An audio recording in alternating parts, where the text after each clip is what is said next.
Bismillahirrahmanirrahim. Assalamu alaikum. This is Myra Amjad and I welcome you from the platform of Gohar Publishers. Our motto is redefining the geography of education through digital resources for conceptual learning. Dear teachers, आज की video है Gohar science class 5 के chapter number 8 पर, जिसका नाम है structure of earth. Dear teachers, ये chapter आप स्टूडेंट्स को मॉडल की मदद से बहुत अच्छे तरीके से समझा सकती हैं, क्योंकि इसके अंदर स्टूडेंट्स को आपने अर्थ के स्ट्रक्चर के बारे में बताना है। आप अर्थ का एक मॉडल सामने रखें जिसके अंदर आप स्टूडेंट्स को उसके क्रस्ट, मेंटल और कोर के बारे में बताएं। स्टूडेंट्स को इन तीनों चीज़ों का कंसेप्ट इंट्रोड्यूस करवाएं और स्ट्रक्चर ऑफ अर्थ के बारे में बताएं। इससे पहले आप स्टूडेंट्स को अर्थ के बारे में बता सकती हैं, जिनसे उनका इस चैप्टर में इंटरेस्ट डेवलप हो जाएगा। आप स्टूडेंट्स को बताएंगी कि हमारी जो ज़मीन है वो भी एक प्लैनेट है, जिस तरह से बाकी के प्लैनेट्स इस यूनिवर्स में मौजूद हैं और सिर्फ हमारी अर्थ के ऊपर ही लाइफ पॉसिबल है। इस तरह से स्टूडेंट्स के माइंड में अर्थ का, हमारी ज़मीन का कंसेप्ट इंट्रोड्यूस करवाएं और उसके बाद स्टूडेंट्स को उसके स्ट्रक्चर की तरफ लेकर चलें।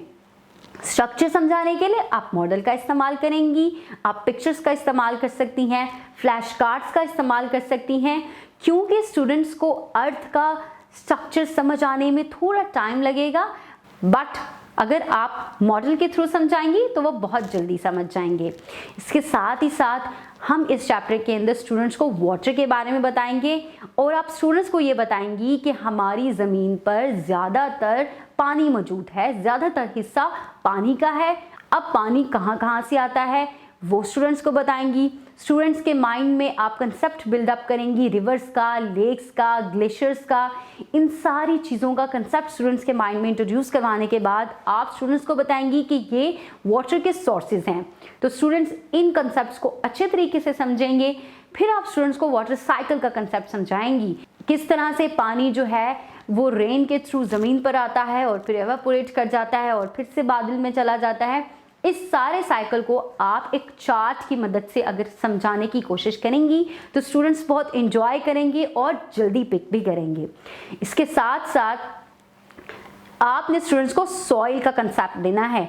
सॉइल क्या होती है, आप स्टूडेंट्स को सॉइल के बारे में बताएंगी, उसकी टाइप्स के बारे में बताएंगी, जिसके लिए आप स्टूडेंट्स से मॉडल्स बनवा सकती हैं, या इसके अलावा आप सॉइल को क्लास के अंदर, डिफरेंट टाइप्स ऑफ सॉइल्स को क्लास के अंदर छोटे छोटे सैंपल के तौर पर लाकर स्टूडेंट्स को दिखा सकती हैं और एक एक टाइप ऑफ सॉइल को एक्सप्लेन कर सकती हैं। इसी तरह से आपने इस चैप्टर के सारे कंसेप्ट स्टूडेंट्स के माइंड में बिल्डअप करने हैं। ये कंसेप्ट्स थोड़े से डिफरेंट हैं, साइंस से थोड़े से हटके हैं, लेकिन अगर आप इनको बहुत इफ़ेक्टिव तरीके से मॉडल्स की मदद से स्टूडेंट्स को इन्वॉल्व करके आप अपनी क्लास के अंदर सॉइल के सैंपल्स लाकर अगर स्टूडेंट्स को सिखाएंगी तो वो बहुत अच्छे तरीके से समझ जाएंगे। इसके अलावा आप स्टूडेंट्स को होम टास्क दे सकती हैं। स्टूडेंट्स को कह सकती हैं कि उन्होंने अपने घर से सॉइल्स की टाइप्स के अकॉर्डिंग स्टूडेंट्स को डिस्ट्रीब्यूट कर दें। स्टूडेंट्स को एक एक टाइप ऑफ सॉइल क्लास में लेकर आने के लिए कहें, जिससे स्टूडेंट्स जो हैं वो सॉइल्स की टाइप के अंदर डिफरेंस जो है वो अंडरस्टैंड करेंगे। आप स्टूडेंट्स का एक ग्रुप बना सकती हैं।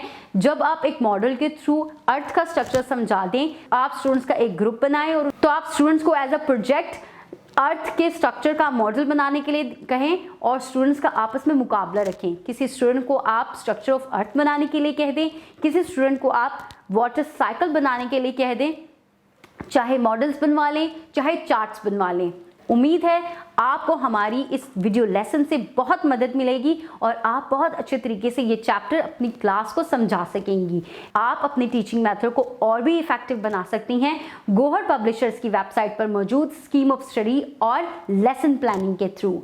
उम्मीद है आपको हमारी इस वीडियो लेसन से बहुत मदद मिली होगी। अपना बहुत सारा ख्याल रखें, अपने इर्द गिर्द के लोगों का बहुत सारा ख्याल रखें। अल्लाह हाफिज़।